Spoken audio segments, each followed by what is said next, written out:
Have you ever asked somebody a question and while they were answering, they moved on to another topic or in a completely different direction?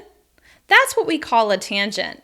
Before I talk about what to do when someone goes off on a tangent, let's talk about the pronunciation. Tangent, tangent, tangent.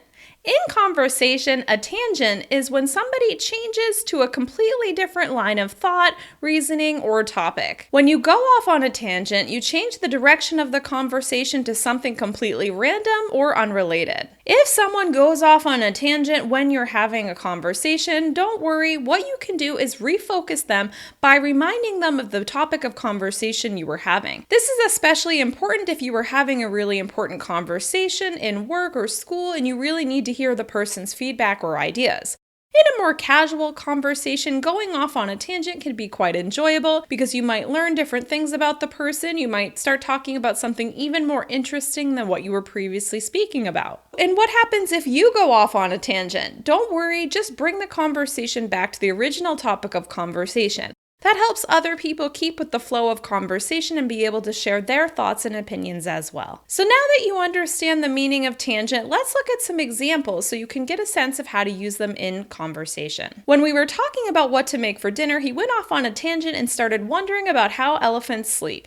I don't like the way that writer expresses his thoughts. He often goes off on tangents and I have trouble understanding his ideas. When you're in a job interview, be sure to answer the questions, stay focused on the topic, and avoid going off on tangents. Sometimes we learn more from tangents than from the main topic.